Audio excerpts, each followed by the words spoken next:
Donc, est-ce que tu peux donner une journée type du moment où tu arrives à l'école et au moment où tu en sors? Comme ça, Bien on a sûr. à peu près l'idée de ce que tu fais dans ta journée, quel rôle à quel moment. Alors, je commence à 8h30, donc j'ai installé au préalable le matériel sur les tables. Donc, il va y avoir des jeux de société, ça dépend, des jeux de construction au sol, type Capla, des ponts.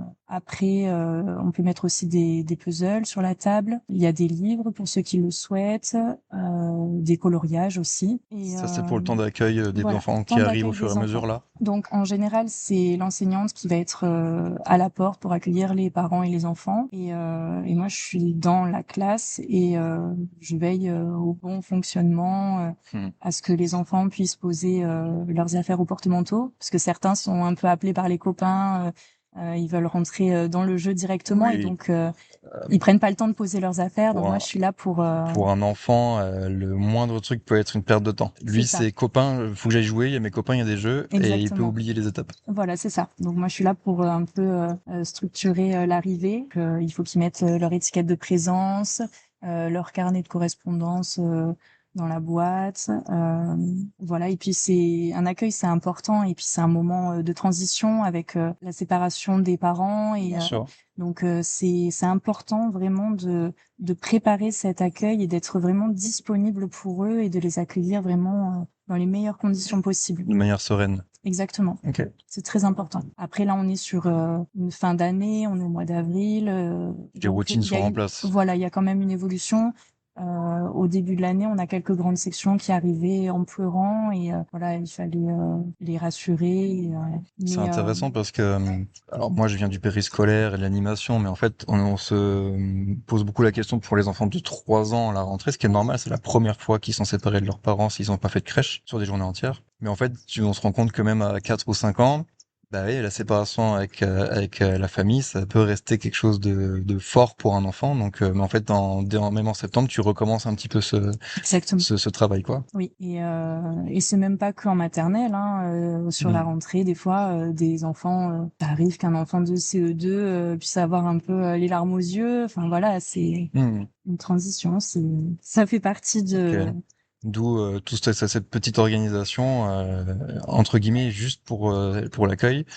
En fait, une fois que c'est mis en place, c'est un travail qui est habituel, donc tu Oui, le sais, mais c'est important. Je trouve que c'est bien d'en parler de cette séparation famille école en fait, mm, la transition. elle est pas à négliger Ouais, ouais. vraiment. Elle peut se passer très très bien, mais voilà, il faut en avoir conscience et après tout va bien une fois qu'ils Mm. sont dans leur activité avec les copains. Voilà, mais il faut vraiment un cadre C'est ça. rassurant. Et ça fait partie du rôle Ouais. de la TSEM d'être là pour y veiller. Donc là, moi, je m'occupe une fois que tous les enfants sont arrivés d'enregistrer dans une application. Quoi? Ah, c'est le manège. J'étais en train de me demander si c'était une sonnette de vélo. Non. On a un petit carrousel qui est pas très loin de nous, donc c'est pour ça qu'on entend des petites sonneries de temps en temps.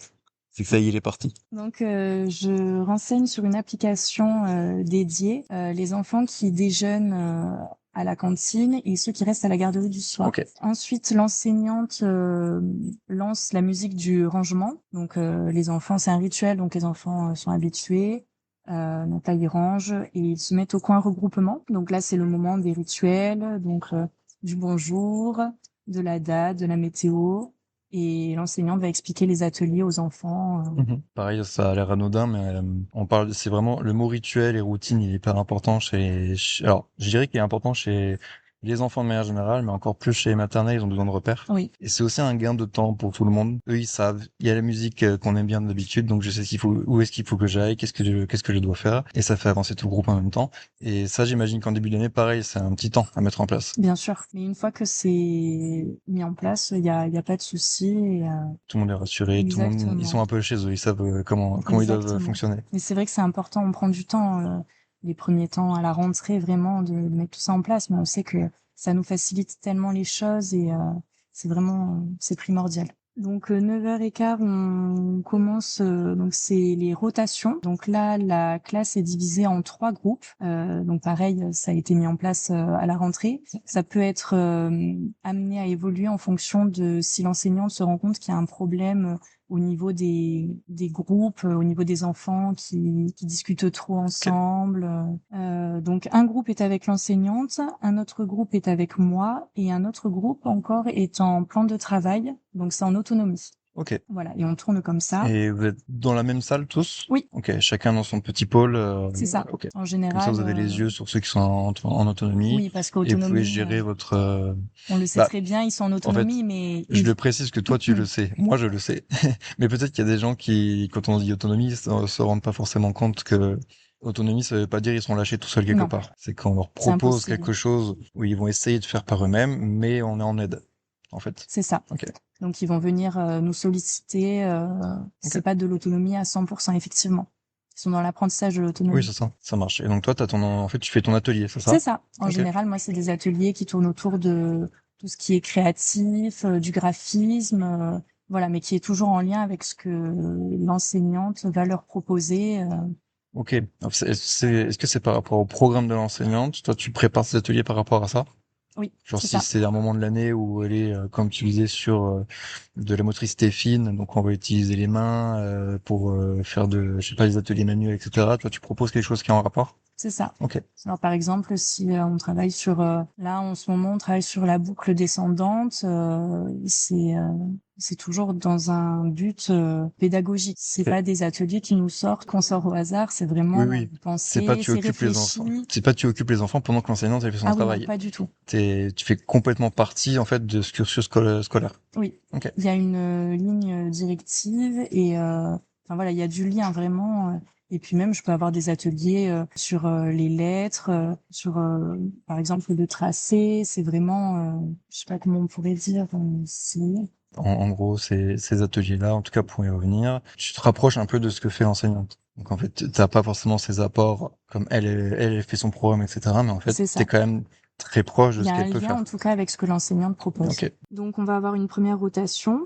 ensuite la récréation, et ensuite les deux autres rotations vont Mhm. s'enchaîner pour qu'on puisse avoir tous les groupes.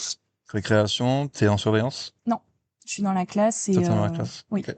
Et je prépare la suite. En fait, je range et je vais Ok. préparer pour le Donc groupe à c'est les venir. enseignants qui gèrent la C'est récréation et ça, toi tu t'occupes de l'installation pour le moment où ça tourne sur tes groupes, c'est ça? exactement. Ok. 11h15, je vais avoir la pause déjeuner de 30 minutes. 11h45, j'ai la cantine avec l'installation du couvert pour les moyennes et grandes sections. Donc je fais le service jusqu'au passage des CP avec un plateau et donc là ils sont plus autonomes et bon, toujours pareil, ça veut dire qu'on doit quand même avoir un œil dessus et c'est de la Ok. surveillance. Voilà, on intervient si besoin. À 12h30, je passe en surveillance de cours de récréation. Donc là c'est plutôt des jeux libres. Ils vont avoir là on a mis en place des bacs avec des animaux, des figurines. Ils vont avoir des craies à disposition, parfois des ballons. Voilà, ils ont des petits jeux comme ça. Là, Musique. on relâche un peu. Pour les enfants, je veux Oui, dire. c'est important C'est un qu'ils aient moment des de temps. relâche où on est un peu libre de faire ce qu'on a envie, mais ce qui est chouette, c'est que vous mettez à disposition quand même de quoi utiliser son imagination, courir si j'ai envie de courir, ou me poser si j'ai envie, etc. Ok. Exactement, il n'y a pas d'obligation. À 12h45, nous avons un intervenant sportif, voilà, qui leur propose des jeux. Il a du matériel et voilà, c'est son moment. La cour est délimitée vraiment pour que chacun puisse avoir son espace et c'est sur une base de volontariat. Donc, Ok. pas d'obligation. Et ça fonctionne assez bien. Les enfants adorent ce Hmm. moment-là. Oui, il s'est jamais retrouvé tout seul sans enfant, Ce n'est pas l'intervenant, arrivé à faire du encore. sport tout seul dans sa salle. Non, non, c'est pas possible. Ok. C'est pas arrivé encore. Donc 13h30, les enseignantes reviennent de leur pause déjeuner et on fait donc les transmissions si besoin, si un enfant s'est blessé, s'il y a eu le départ d'un enfant, s'il y a eu des conflits importants ou Ok. des C'est un moment disputes. d'échange. C'est ça, exactement. À partir de 13h30 à 14h, je vais avoir une pause avec les autres ASEM. Voilà, donc c'est un moment qui nous fait du bien aussi, après la surveillance qui est assez intense parfois, avec Oui, tout ce qui oui. peut s'y passer. Le temps de midi, alors chez les maternelles, ça peut être régulièrement des agents municipaux dans les écoles publiques, mais dans le périscolaire, quand t'es animateur, on sait que le temps de midi à deux, c'est souvent un temps qui est assez intense. Dans la journée, si c'est les animateurs qui gèrent ce temps-là, souvent chez les élémentaires, on sait que c'est le moment un peu speed et intense de la journée. Donc derrière, t'es content de souffler un petit peu, je pense. Oui, ça fait toujours du bien pour C'est mieux ça. repartir après.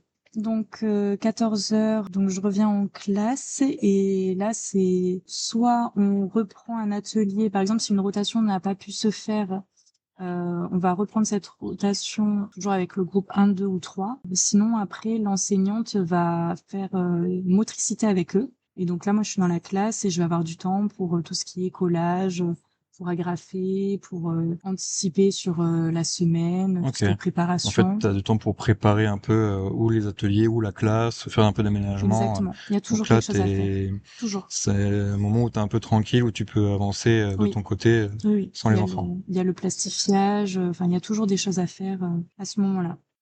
T'en es à t'as tourné une dernière fois, il y a l'atelier motricité. Oui, oui, merci. Donc de 15h15 T'inquiète. à 15h45, cette fois c'est groupe A et B. La classe est divisée en deux. Ok. Pareil, les enfants sont au point et donc là on va faire un atelier. L'enseignante a un groupe et j'en ai un autre. Et de 15h45 à 16h, c'est le coin regroupement. Ok. Donc là, ça dépend de ce que fait l'enseignante, c'est varié. De 16h à 16h25, c'est la récréation. Donc pour moi, là, ça va être le ménage avec les responsables. Donc il y a des responsables qui sont désignés. Il y en a Chez deux. les enfants, ils ont des tâches, c'est ça? Oui, Ok. ils sont deux. Mais ce qui se passe et qui est assez appréciable, c'est que il n'y a pas uniquement les volontaires. Il y a d'autres enfants qui adorent ce moment-là et qui préfèrent être dans la classe pour aider que d'aller en récréation. Et c'est comme ça tous les jours. Ça marche parce que comment t'as dit, les responsables? Oui, Ok. Ces responsables, ils seront désignés par jour. oui, c'est ça. Ok. Chaque jour, on désigne un nouveau Oui, donc en responsable. fait, t'as deux responsables, mais finalement, t'en as plus que ça parce que Oui. les autres, ils préfèrent joindre les copains et venir aider que, Mm, mm. enfin pas tous, mais il y en a qui aiment bien ça, Ah quoi. oui, oui, oui. Et cette année Ils se sentent particulièrement, responsabilisés, donc j'ai l'impression ça les que met en chaque avant. année, il Ah se oui, t'en as de plus en rajoute. plus. Oui, oui, Ok. c'est assez impressionnant. Mais c'est appréciable. Et c'est vrai que après, on peut pas laisser aux enfants, on peut pas leur donner toutes les tâches et ça Oui. montre leur Tu finis implication. par être coincé, c'est plus quoi leur faire faire, quoi. Il y a toujours des choses à faire, mais ça reste des enfants. Et puis c'est un moment aussi. Pour eux, c'est important aussi d'aller passer du temps aussi avec les copains, de Oui, bien sûr. souffler, de sortir justement Mais en même temps, de la je classe. comprends, en général, les enfants aiment bien quand peuvent aimer être mis un petit peu en avant, donc ils se sentent importants quand ils sont responsabilisés. Oui, Donc c'est pour ça ils viennent aider parce qu'ils ont l'impression d'avoir un rôle qui est important dans la journée. Et c'est exactement. trop bien. Si je pense que tu dois être content d'avoir cette ambiance d'école et de classe. Oui, puis ça montre qu'ils le voient pas comme une corvée, donc Hmm. finalement c'est qu'on a gagné quelque chose. C'est plutôt un soutien et ils font ça avec Oui, ils font pas la de tête bon quand tu leur cœur. demandes, au contraire, ils sont contents d'y être, Pas quoi. du tout. Ok. Et vraiment, c'est pas là pour le coup, les responsables sont désignés, alors que les enfants qui viennent, c'est vraiment C'est de eux leur qui plein décident. gré. Hmm. Et même c'est difficile de les faire sortir. Ils trouvent toujours une excuse. Ah mais non, mais là, il faut que je remette ça en place, alors que c'est déjà en place. Oui, Et oui, mais d'accord. voilà, ils trouvent des petites Il trouve. excuses. Non, mais il est pas parfaitement décalé à 5 centimètres à gauche comme C'est j'aime ça. bien. Mais c'est adorable. Et donc pour reprendre le programme, de 16h25 à 16h30, on a le retour au calme. L'enseignante revient en classe avec les enfants. Et donc là, on va mettre les responsables pour le lendemain, ranger les étiquettes de présence. L'enseignante demande qui est-ce qui a passé une bonne journée en levant la main. Voilà, c'est important de bien clôturer la Hmm. journée, comme on l'a dit. C'est important de la commencer, mais voilà, il faut savoir aussi Voilà. bien On la va au terminer. bout de la journée. Exactement. Mais ma journée à moi ne s'arrête pas là. que Alors, je fais une petite précision rapidement pour dire que là, c'est le fonctionnement de ton école. oui, Et donc, je précise que peut se rapprocher, je pense, quand même grandement de ce qui peut se passer ailleurs, mais chaque école peut avoir un fonctionnement un peu différent. Moi, j'ai vu des écoles où c'était, par exemple, les ATSEM qui faisaient les sorties et les entrées des parents, qui les accueillaient, et les enseignants dans les classes. Toi, c'est l'inverse. oui, C'est des petits détails, c'est juste pour dire que bien tout le monde sûr. ne fonctionne pas exactement de la même manière. Et je dis ça parce que toi, qui as bientôt fini ton boulot d'ASEM dans ce que tu es en train de nous raconter, tu passes sur autre chose en plus. Oui, c'est ça. Et donc je passe donc de 16h30 à 16h45 sur de la surveillance de garderie. Donc là, mon rôle, c'est de vérifier auprès des grandes sections que j'ai bien le bon nombre d'enfants par rapport au matin, à ce qui est annoncé, parce que ça peut être modifié. Les parents peuvent finalement se dire, ah non, là, je viens chercher mon enfant, ah ben non, là, désolé, je vais pas pouvoir. Donc finalement, l'enfant Il se y a toujours des retrouve, petits imprévus qui voilà, peuvent arriver. exactement. Donc moi, je suis là pour vraiment vérifier que tout soit précis. Et donc voilà, si j'ai besoin, pareil, je modifie sur l'application. De 16h45 à 17h15, je fais l'étude surveillée, donc c'est de l'aide aux devoirs, avec les CM1, CM2. Donc je fais l'appel, je veille à ce qu'il y ait une bonne ambiance de travail, malgré l'excitation de fin de journée. Normal, Voilà. évidemment. Donc je suis là pour répondre à leurs questions, pour les faire réciter si besoin, pour Ok. poésie, ce qui est leçon, voilà. Et ensuite, 17h15, ça va être la première ouverture de portail jusqu'à 18h15. Ça va être pareil, de la surveillance de garderie. Je rebascule Ok. avec mes collègues Ça, pour c'est les spécificités de ton contrat. oui. Parce que si t'as pas ce moment de garderie et d'études, t'es pas sur un temps complet. C'est ça. Alors moi, quand j'ai commencé, j'étais à mi-temps.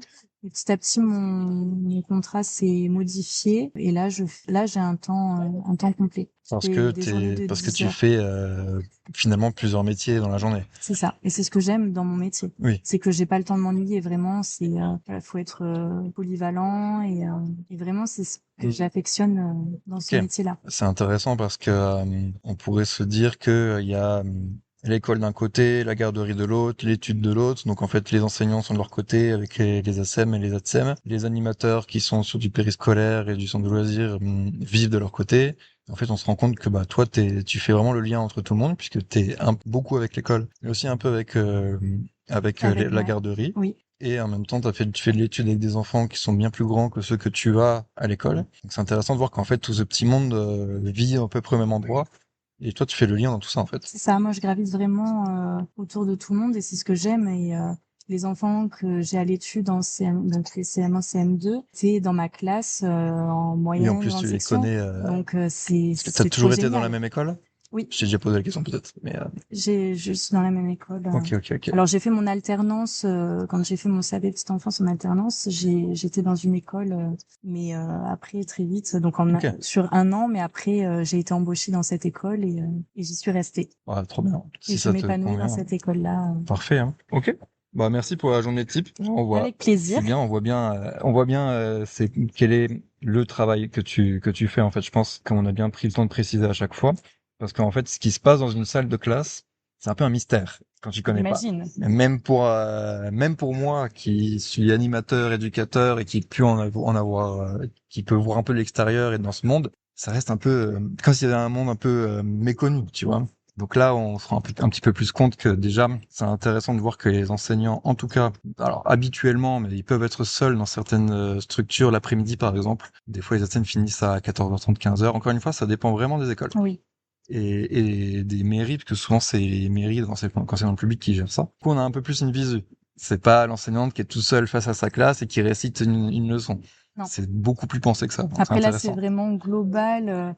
Parce qu'après, Oui, il j'ai y a pas forcément des parlé journées qui peuvent de être spécifiques. J'ai pas parlé des intervenants aussi parce que bon, ces journées type, il va y avoir aussi les cours d'anglais. Donc là, on va avoir une professeure d'anglais qui va venir Hmm. dans la classe, qui va Voilà, c'est une manière ponctuelle. En fait, vous avez moi, j'appelle ça une journée type. C'est pareil, ça vient du métier d'animateur, mais c'est des définitions de à quoi ressemble une journée habituellement. voilà. Et évidemment que de temps en temps, il y a une sortie, il peut y avoir une intervenante, un Ils intervenant, ont etc. judo aussi dans la classe. Ok. Donc là, pareil, il faut installer les tatamis dans la classe. C'est toute une organisation, mais voilà, il y a des temps comme ça aussi Ok. qui viennent se greffer sur la journée. C'est chouette, ils ont de quoi faire. Ah oui, on a de quoi faire. Et c'est pour ça, Et les enfants, finalement, ils voient énormément de choses différentes. Et de la manière dont tu le décris, on a vraiment l'impression que c'est assez serein et assez calme comme ambiance. Quand tu le décris, on a le sentiment que tout le monde sait où doit aller et que ça coule. En fait, tu vois ce que je veux dire? Alors oui, Maintenant, ça reste des enfants. voilà, c'est ce que j'allais dire. Après, sur le terrain, bien sûr que ça fonctionne pas toujours comme on en a envie. Et ça, c'est dans les grandes lignes, ça ressort comme ça. Mais on travaille avec l'humain et il y a les humeurs, ce C'est qui a ça. pu se passer aussi à la maison ou voilà qui vient des fois impacter ce qui se passe à l'école. Ça dépend. C'est pas toujours aussi serein. Nous on veille à ce que le cadre soit posé. Maintenant En fait, il va se c'est passer et c'est ce qui fait aussi que la journée est intéressante. C'est que il va y avoir peut-être des modifications. Ce qui est important, c'est de pouvoir s'adapter en fait. ouais, ouais. En Le fait, cadre est posé, mais ce que j'allais dire, le fait que le cadre soit voilà, posé et les routines pour les voilà, enfants bien acquises, c'est quand même une aide bien à sûr. être disponible pour l'enfant qui va avoir une journée un peu plus difficile que d'habitude, qui peut être malade, il y a un conflit entre deux. Le fait que le rituel et le cadre soient bien posés peut te libérer sur certains moments pour t'occuper un peu plus de l'individu Voilà, qui est dans un exactement. moment où il a besoin de toi. Exactement. Ok, c'est intéressant de parler des routines et rituels chez les petits parce que des fois c'est mal compris ou on se rend pas compte à quel point ça peut être important. Ah, c'est très, très important. Et le fait que vous puissiez le faire en équipe entre les enseignantes et les ATSEM, bah c'est parfait, Oui. très bien.